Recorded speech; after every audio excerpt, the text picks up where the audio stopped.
Bonjour et bienvenue dans le 4e épisode de ce nouveau format.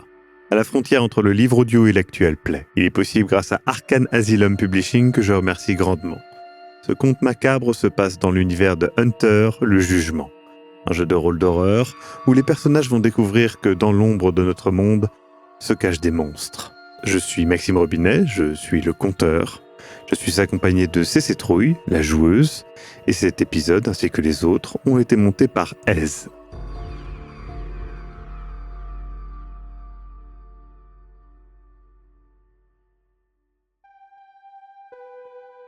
Oli, tu finis de te laver les mains, avec, toujours au creux de ta main justement, cette écharde qui, au-delà d'avoir percé ta peau, a définitivement percé le voile de la réalité pour toi. Je mets l'écharde dans un mouchoir délicatement et je la mets dans ma poche. Parce que je veux garder une preuve pour moi, pas pour... c'est une preuve pour personne d'autre, mais c'est important pour moi de la garder au cas où. Et je prépare à manger pour moi et pour ma fille. Les guillemets sont perceptibles. J'ouvre mon frigo et je vois que j'ai des tranches de fromage, j'ai aussi du pain, donc je me dis que je vais faire un plat qu'elle adore normalement, des grilled cheese à la poêle, comme on en fait souvent.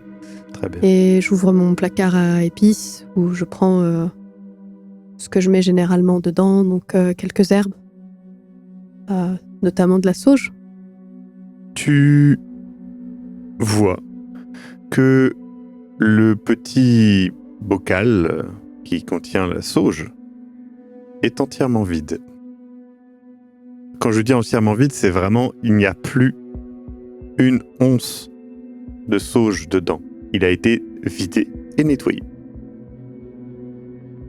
Je me rabats sur de l'estragon et je fais quand même à manger comme si de rien n'était. Très bien. La chose mange avec toi. Encore une fois, tenant le pantomime habituel. Je lui dis, je suis désolée ma chérie, c'est pas tout à fait les mêmes que d'habitude, il y avait plus de sauge, j'ai oublié d'en racheter. Mais j'irai demain. Je n'aime pas trop la sauge. Donc ça me va. Ah bon, mais d'habitude, t'aimes bien ça pourtant? Ah ben je dois me tromper alors. Tu veux qu'on appelle papa avant de se coucher? Oui. J'appelle mon mari du coup parce que comme il m'a appelé dans la voiture, je veux pas qu'il s'inquiète non plus. T'appelles, ça sonne, ça ne répond pas. Je lui laisse un message avec Mia du coup pour lui dire... Elle, pareil, elle donne le change. Et par contre, moi je me dis que j'aimerais bien qu'il soit là quand même parce que... Ah là, oui. Faire face à ça seul, ça ne me ravit pas. Et en même temps, je me dis que ce serait peut-être plus compliqué s'il était là, parce que s'il est comme le mari de cette pauvre Evelyne. Oui, ça fait une personne de plus à convaincre. Donc c'est tout, on laisse ce message et la routine avant la routine du soir, l'histoire, etc. C'est le jour des poubelles pour moi, donc je vais sortir les poubelles. Très bien. Avec mon téléphone portable. D'accord, tu sors donc les poubelles, tu t'éloignes et tu peux voir d'ailleurs à la fenêtre que Mia regarde discrètement et puis repart à l'intérieur. J'en profite pour passer un coup de téléphone rapide. Si je peux, je me dis qu'en tant qu'artiste peintre, je dois avoir aussi des relations avec les artisans du coin. Oui. Est-ce qu'il n'y aurait pas dans le coin quelqu'un qui travaille le métal? Peut-être un artiste ou un forgeron ou... Écoute, là, ça me semble logique, mais... Un métalleux? Les dés parleront. Les dés sont clairement de ton côté. Du coup, tu as effectivement un contact, peut-être même par le biais de l'école, hein, voilà, un forgeron qui travaille peut-être pas très loin dans dans un endroit près de la forêt, quelque chose comme ça. En plus, il y a une rivière, donc peut-être même dans une Renaissance Fair, donc ces villages médiévaux fictifs qu'ils font aux États-Unis. Et du coup, tu l'appelles, hein, donc il te répond avec sa bonne voix. Oula, Oli, c'est ça? Ça fait longtemps, dis donc. Y a besoin d'un petit atelier avec les gamins, au moins. Ah bah ce serait avec plaisir, mais du coup en fait je t'appelle pour une petite question métal. Vas-y, pose. Alors je lisais un livre l'autre jour et il parlait du fer froid. Ah oui, ça c'est une méthode particulière que je fais. Mais ouais, pourquoi ça... Ah bah ça m'intéresse beaucoup pour un projet. Bah je pense que tu te souviens, je sais pas, mais je peins beaucoup. Et là, Oui. je pense à me lancer un peu plus dans tout ce qui est mixed media, etc. Et peut-être justement avec du fer froid. Donc je veux savoir si éventuellement tu pourrais t'en acheter, tout simplement. Écoute, Oli, non, je peux te passer ça. Je vais te préparer. Mais tu peux passer quand? Bah demain, si c'est possible. Demain, le matin alors, hein, parce que... Et du coup, il te donne 2-3 détails, etc. Et donc, ouais, il t'explique qu'il a effectivement, en gros, fait des barres en fer forgées à froid. Par contre, c'est pas c'est juste une barre en fer, hein, c'est pas un couteau ou un truc comme ça. Oui, pas de souci. C'est pour voir. Très bien. Du coup, tu as ton rendez-vous. Je rentre Très bien. et je m'occupe de ma fille. Tu vas la coucher, encore une fois, elle te demande une histoire et tu vas te coucher. Est-ce que tu prends un comprimé? Non. Très bien. Encore une fois, tu as du mal à t'endormir. Mais tu finis par t'endormir. Tu te réveilles et tu es attaché à ton lit. Pieds et poings. Mia entre dans la chambre. Elle a dans ses mains une photo. Une photo sur laquelle il y a toi, tes parents et ta grande sœur. Elle approche et elle fait de sa petite voix: c'est dommage que tes parents soient déjà morts. Mais il reste Jessica après tout. Pourquoi pas? Ou bien elle arrive et elle contorsionne ton doigt pour retirer ta bague de mariage. Elle la regarde et fait: ou bien ton mari. Bonne idée. Ne pense pas que tu puisses gagner. Je suis ici et je vais rester. Tu te réveilles de ce cauchemar, pas attaché dans ton lit, mais tu as mal au poignet et tu n'as plus ta bague. Très bien. Il est quelle heure? On est le matin. Je pars voir le forgeron. Très bien. Tu pars sur le trajet, t'arrêtes pas, tu sais, de toucher ton doigt là où il y a ta bague normalement. J'ai même pas parlé à ma fille, je me suis même pas souciée qu'elle aille à l'école, quoi que ce soit, je suis en panique. Tu arrives face au forgeron qui t'accueille. Je pense que tu as la mine déterrée. Hein. Clairement, je pense qu'il le constate et qu'il te dit quelque chose, mais l'échange est assez court. Ah, je lui dis que je suis dans une période artistique et que je dors pas beaucoup, je fais mes œuvres. Ça a pas l'air de vraiment le convaincre, mais je pense qu'il s'en fiche un petit peu, honnêtement. Il te donne les barres et il t'explique que voilà, si t'en as besoin de plus, il pourra t'en faire fabriquer et que il te donne les prix, etc. Enfin voilà. Je passe acheter de la sauge dans un supermarché au passage. Ouais, très bien. Et oui, et du sel, mais en quantité. En quantité. Très bien. 5 kilos de sel, un truc solide. Tu rentres chez toi après ces courses originales. Mia est à l'école pour la matinée. Comment te prépares-tu ?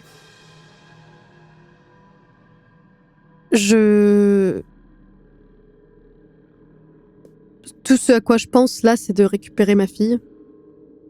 Et ça paraît complètement fou, mais je veux tenter le tout pour le tout et tenter de faire un pacte, si tant est qu'il soit possible de faire un pacte avec cette créature. Et je pense à un subterfuge pour attirer la créature, justement. Mhm. Je me demande du coup, est-ce que ce serait pas mieux d'attendre qu'elle dorme ? Est-ce que ça dort ? Et je me dis, si vraiment elle m'a visité pendant la nuit, peut-être pas. Est-ce que je fais un cercle non fermé autour de la porte et que dès que la créature rentre, je ferme le cercle avec du sel ? Je pense à toutes ces possibilités-là, du coup. Et j'essaie vraiment de voir ce qui serait le... Au vu de ta maison, comment elle est organisée, tu peux aussi... tu peux effectivement peut-être faire un cercle qui est peut-être sous un tapis ou un truc comme ça. Il y a moyen. Et de le mettre dans l'entrée, tu vois. Où tu reclaqueras la porte une fois qu'elle est rentrée. Après tout, on ne voit pas derrière la porte. Donc tu pourras attendre qu'elle rentre, reclaquer derrière, fermer le cercle ou la pousser dedans, tu ne sais pas. Et puis ensuite faire ton affaire, après tout. Si logistiquement c'est possible, c'est ce que je voudrais faire. C'est possible, ouais. De ce que tu vois... Et si ça marche ça pas, semble possible. de toute façon, j'ai plus rien à... J'ai ma barre, j'ai de la sauge, etc. Mais même si ça marche pas, j'ai plus grand chose à perdre, parce que si cette créature veut s'attaquer à ma sœur, après, il faut que je l'arrête. Tu attends donc que ta proie arrive ? J'attends que ma proie arrive et au cas où les choses tournent mal, je prépare, je mets mes affaires en ordre plus ou moins, je prépare de quoi partir. Je vais être honnête, j'ai pas envie de subir le même sort que Evelyn Sherman. Et si je suis fière et que j'aime la vie que j'ai construite, aujourd'hui à 32 ans, j'ai pas toujours eu cette vie-là, et si pour sauver ma fille, ou pour en tout cas empêcher que ma sœur subisse le même sort, il faut que je retourne vers une vie moins rangée, soit. Donc je prends l'argent qu'il peut y avoir, parce que si jamais je finis par tuer la chose, je veux quand même chercher ma fille. Enfin, je veux pas... je suis fatiguée, c'est confus dans ma tête, mais mon obsession, c'est de trouver ma fille. Et si je suis dans un hôpital psychiatrique, c'est pas comme ça que je vais la retrouver. Et que me débarrasser de cette chose qui a pris sa place, c'est que la première étape. Donc je suis prête à capturer ma proie, mais je pense aussi à, si je survis à ça, à ce qui peut se passer après. Le bus approche. Tu attends. Derrière cette porte, tu entends ses pas approcher, la porte qui s'ouvre, et tout se passe très vite. Tu reclaques la porte derrière elle alors que tu jettes le sel qui finit le cercle. Immédiatement, sa posture change. Elle regarde autour, elle l'analyse en tournant sa tête de manière presque reptilienne. Dès qu'elle me tourne le dos, je lui balance un coup derrière la tête avec la barre de fer fort. D'accord. Sans la faire sortir du cercle, évidemment. Ouais. Elle prend le coup, mais l'impact que tu fais, tu vois que ça laisse en fait une trace presque de la couleur d'un coucher de soleil sur sa peau, presque brillante l'espace d'un instant, et qui redevient comme de la chair d'une petite fille de 7 ans, impeccable. Du coup, elle se retourne et elle fait « Qu'est-ce que tu fais ?» Rends-moi ma fille. Et tu vois qu'elle elle commence à rigoler d'un rire vraiment guttural qui a un mix entre la voix de ta petite fille et cette chose. Où est-ce que tu penses qu'elle est ? J'en sais rien. Tu penses que j'ai peur de ton... Tu sais, elle regarde le sol et tout, elle hume le sel de ton sel et... Qu'est-ce que c'est ? Elle me regarde vers ta barre. Je brûle de la... Enfin, je pense que j'ai prévu pour brûler de la sauge, etc. Donc je fais aussi brûler de la sauge à côté. Ouais. Elle commence à vraiment avoir des quintes de tout. Elle fait « Arrête ! Tu vas me tuer !» Et puis elle reprend un petit peu plus une forme, une posture. Elle fait « Maman, qu'est-ce que tu fais ? Arrête ! Tu me fais du mal, pourquoi tu m'as tapé ?» C'est elle. Tu vois qu'elle fait paraître son bras comme s'il était cassé. Et comme s'il y avait une ecchymose. Elle fait « Tu m'as cassé le bras, maman, qu'est-ce que tu fais ?» Si je retrouve pas ma fille, j'ai aucun problème à te tuer. Quitte à me tuer après. J'ai rien d'autre. J'ai rien à perdre. Tu vois qu'elle commence à regarder autour d'un air un peu paniqué qui cherche des solutions et... Je lui redonne un coup de barre en fer. Là, tu tapes vraiment au niveau du visage et tu peux voir l'espace d'un instant à travers cette lueur de coucher de soleil orangeâtre. Tu vois une pile d'objets agglomérés par quelque chose. Et hop, le visage se reconstitue.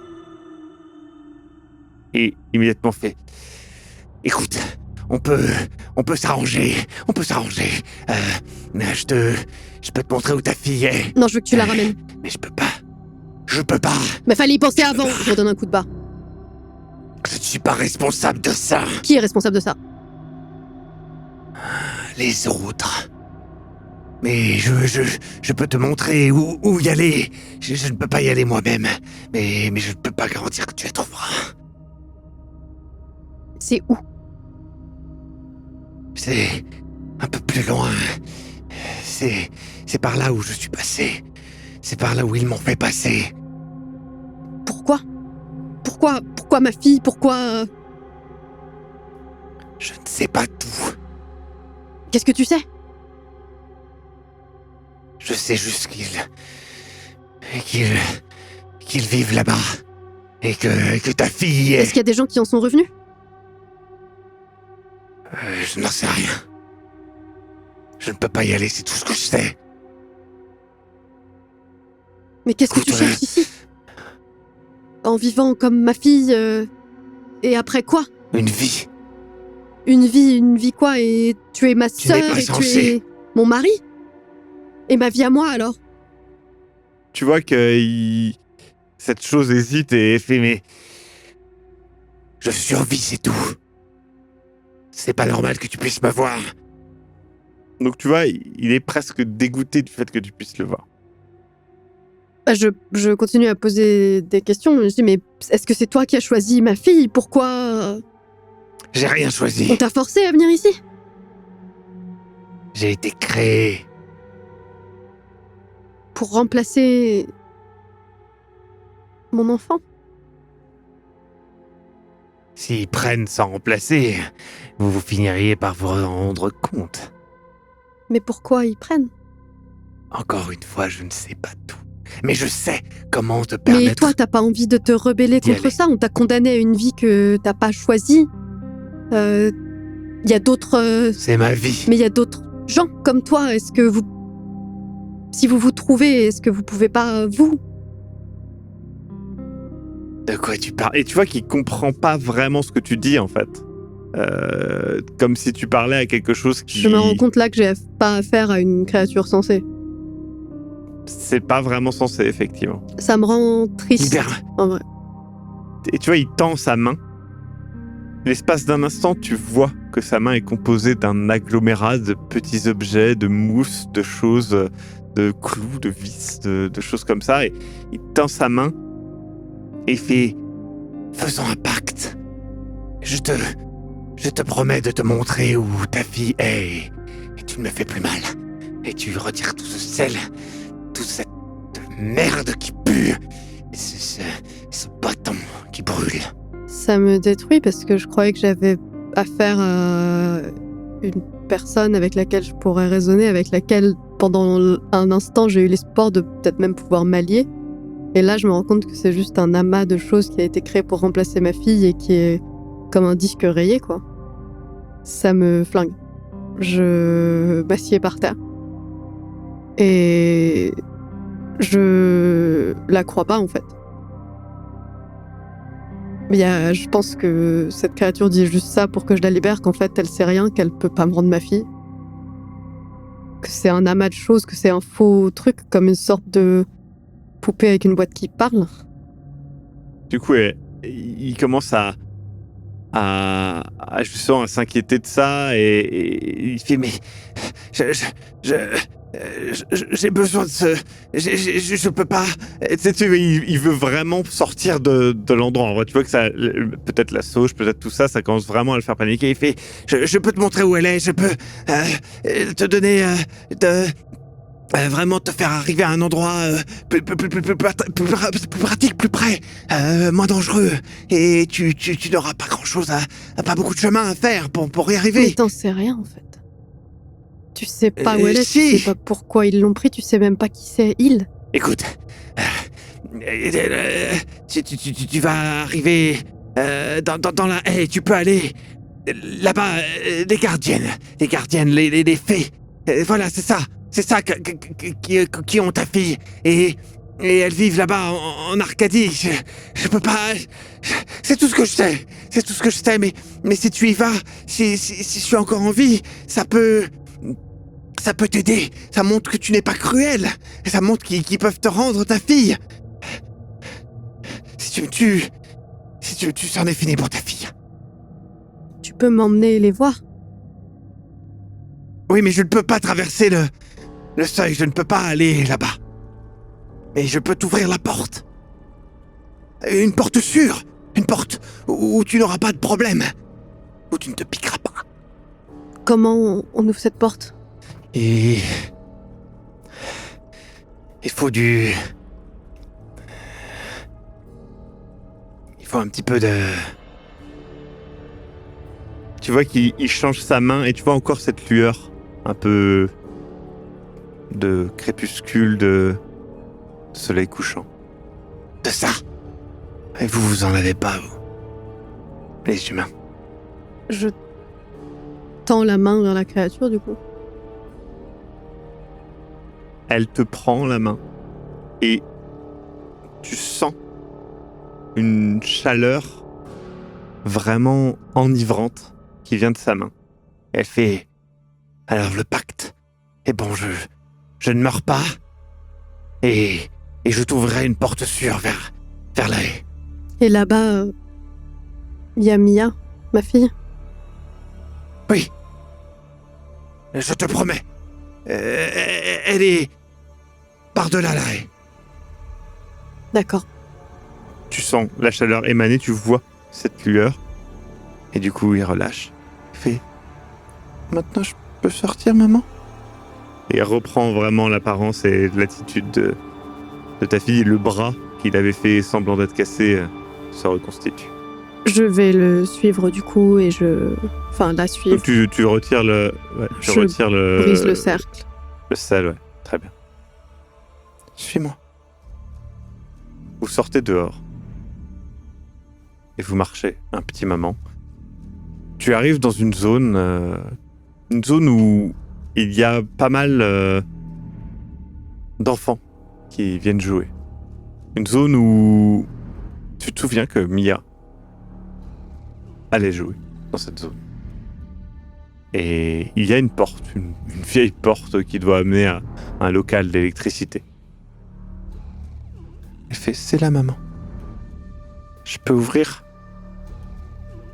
Et c'est tout. Mais moi, je dois revenir à la maison après. Et comment je reviens après ? Et si je reviens avec Mia, comment on va faire ? Ça, c'est plus tard.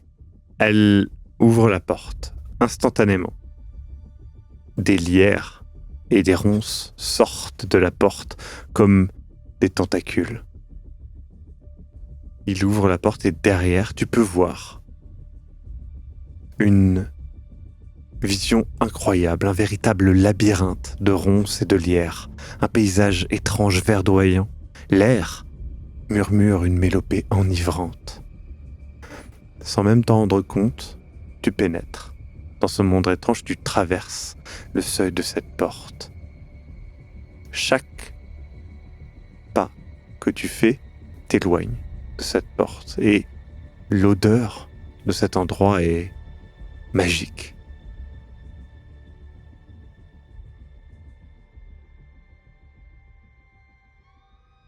Vous venez d'écouter le 4e épisode de cette série en 5 parties qui sert d'introduction à l'univers d'Hunter le Jugement.